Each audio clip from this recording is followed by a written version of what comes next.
Assalamualaikum warahmatullahi wabarakatuh.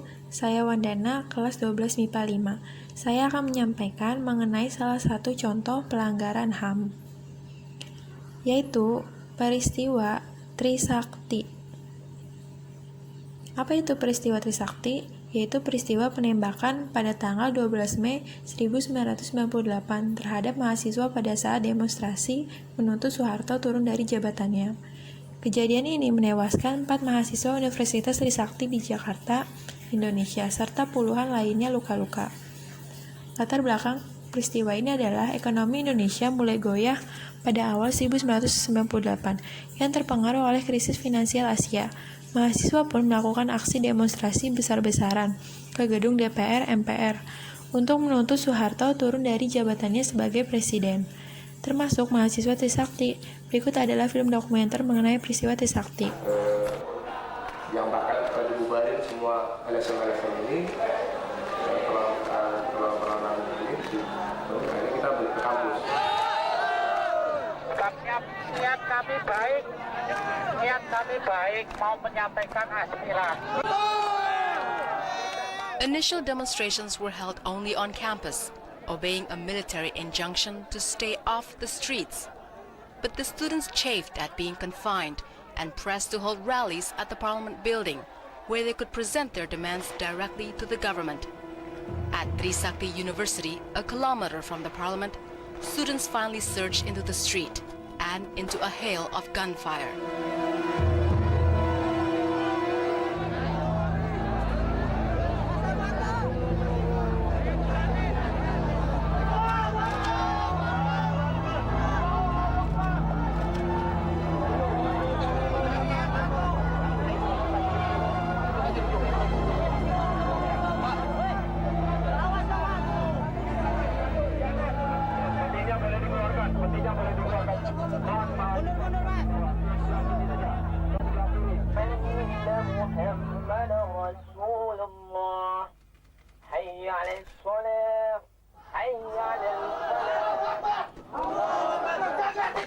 Kronologi kejadian, pukul 10 pagi, tanggal 12 Mei 1998, ribuan massa yang terdiri dari mahasiswa, dosen, dan karyawan memadati area parkir di depan gedung Syarif Tayyip atau Gedung M untuk mengikuti aksi mimbar bebas yang diisi orasi oleh dosen, mahasiswa, dan alumni. Sekitar pukul 1 siang, aksi damai dilanjutkan dengan long march menuju ke gedung DPR MPR. Aksi massa terhenti di depan kantor Wali Kota Jakarta Barat, dikarenakan adanya aparat keamanan yang menghadang massa yang meminta untuk tidak melanjutkan perjalanan ke gedung DPR MPR. Terjadi negosiasi antara perwakilan aksi massa dengan aparat keamanan. Saat negosiasi berlangsung, peserta aksi massa yang lain melakukan aksi mimbar bebas. Setelah negosiasi yang alot, sekitar pukul 5 sore secara berangsur-angsur, para peserta aksi mulai membubarkan diri, kembali menuju kampus dengan tertib. Saat mahasiswa sedang memasuki area kampus, tiba-tiba terdengar suara tembakan dari arah belakang mahasiswa. Para aksi demonstran berhamburan berlari menyelamatkan diri. Pada saat yang bersamaan, barisan dari aparat langsung menyerang massa mahasiswa dengan tembakan dan pelemparan gas air mata, sehingga massa mahasiswa panik dan berlarian menuju kampus.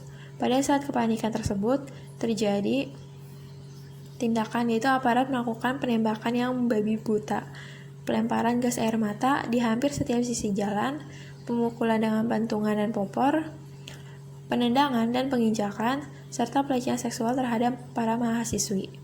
Kemudian datang pasukan bermotor dengan memakai perlengkapan rompi yang bertuliskan URC, mengejar mahasiswa sampai ke pintu gerbang kampus, dan sebagian naik ke jembatan layang Grogol.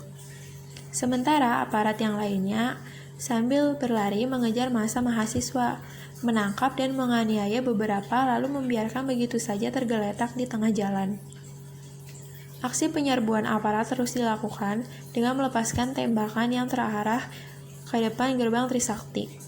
Sementara aparat yang berada di atas jembatan layang mengarahkan tembakannya ke arah mahasiswa yang berlarian di dalam kampus.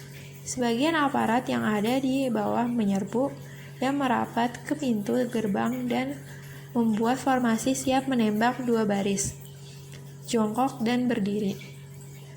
Lalu menembak ke arah mahasiswa yang ada di dalam kampus. Dengan tembakan yang terarah tersebut mengakibatkan jatuhnya korban baik luka maupun meninggal dunia. Ini adalah ilustrasi posisi saat keempat mahasiswa Trisakti yang gugur ditembak oleh aparat. Posisi mereka berada di dalam kampus Trisakti. Keempat mahasiswa Trisakti tersebut ialah Hafidin Royal, Fakultas Teknik Sipil Angkatan 1996. Elang Mulia Lesmana, Fakultas Teknik Arsitektur Angkatan 1996. Hendriawan Si, Fakultas Ekonomi Angkatan 1996. Dan Heri Hartanto, Fakultas Teknik Mesin Angkatan 1995.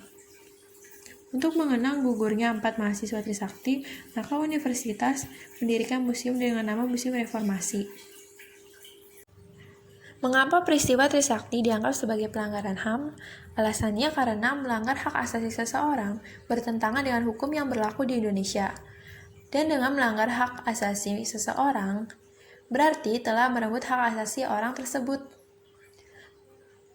Dalam peristiwa Trisakti ini, hak yang dilanggar adalah jaminan hak asasi manusia, yaitu jaminan hak untuk hidup.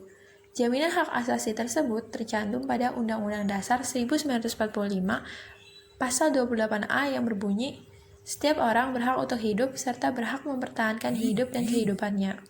Dalam pasal 28A tersebut, jelas diterangkan bahwa pasal tersebut menjamin hak seseorang untuk hidup. Tetapi, dalam kasus tragedi Trisakti 1998, para anggota polisi dan militer atau TNI yang terlibat dalam kasus itu telah merenggut hak hidup mahasiswa Universitas Trisakti dengan cara menginjak, memukuli, dan menembak mahasiswa secara brutal. Padahal, para mahasiswa hanya menyalurkan aspirasi masyarakat Indonesia. Sudah seharusnya kebebasan pers dijunjung tinggi dan dilindungi. Pelecehan seksual yang dilakukan kepada mahasiswi juga merupakan pelanggaran HAM, karena dalam kasus tersebut telah merendahkan martabat seseorang dan sangat tidak sesuai dengan norma, dan tentunya melanggar undang-undang. Bagaimana kelanjutan dari peristiwa Trisakti ini? Peristiwa Trisakti 1998 sulit untuk dipecahkan.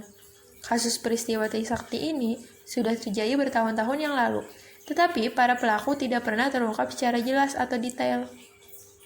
Salah satu alasan sulitnya memecahkan kasus ini adalah keterlibatan orang-orang yang berkuasa pada saat itu, atau bahkan sampai saat ini. Sehingga terdapat banyak hal-hal yang menghambat terpecahkannya kasus tersebut. Apa solusi dari permasalahan peristiwa Trisakti ini? Pertama, pemerintah melalui Komnas HAM harus menyelidiki dengan saksama tentang apa yang terjadi pada saat itu, penyebab timbulnya masalah, dan siapa saja pelaku yang berperan, serta dalam masalah itu. Kedua, jika ternyata Komnas HAM dan pemerintah tidak sanggup melakukan penegakan hak asasi manusia di Indonesia, maka kita harus meminta lembaga yang lebih tinggi, yaitu PBB. Hal ini bertujuan untuk mengambil alih kasus ini sebelum kasus ini kadaluarsa atau ditutup.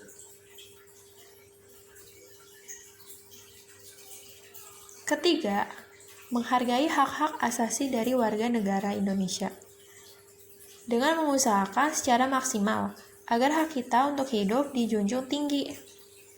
Begitu pula hak asasi lain seperti hak kita untuk memperoleh penghidupan yang layak, perekonomian yang baik, kebebasan mengemukakan pendapat, perlakuan yang sama di hadapan hukum, dan lain sebagainya. Keempat, pemerintah yang berwenang harus menegakkan atau menegaskan hukum yang berlaku yang berkaitan dengan jaminan hak asasi manusia di Indonesia, serta memberikan sanksi yang berat dan tegas bagi pelaku pelanggaran hak asasi manusia. Kesimpulan dari peristiwa ini adalah peristiwa Trisakti 1998 merupakan salah satu contoh pelanggaran HAM di Indonesia. Hingga kini, kasus tersebut masih belum terselesaikan. Banyak pihak-pihak yang memperjuangkan kasus ini agar segera kembali diusut dan dituntaskan. Aksi Kamisan merupakan salah satu upaya yang dilakukan keluarga korban maupun masyarakat yang memperjuangkan HAM, terutama dalam peristiwa Trisakti, Semanggi, dan beberapa kasus pelanggaran HAM berat lainnya. Penting bagi kita untuk mengetahui sejarah ini, agar tidak terulang kembali di masa sekarang. Pemerintah juga perlu mempertegas kembali para pelanggar HAM dengan sanksi yang berat, agar memberi efek jera dan rasa takut untuk tidak melakukan pelanggaran HAM. Karena pada hakikatnya HAM merupakan hak yang melekat pada diri setiap manusia sejak lahir, yang berlaku seumur hidup dan tidak dapat diganggu-gugat oleh siapapun. Oleh karena itu, sebagai warga negara yang baik, kita mempunyai kewajiban untuk menjunjung tinggi nilai hak asasi manusia tanpa membeda-bedakan golongan, status, keturunan, dan lain-lain. Ada sebuah perkataan yang diucapkan oleh almarhum Munir Said Thalib, yaitu setiap orang berhak atas kehidupan, kebebasan, dan kedamaian pribadi.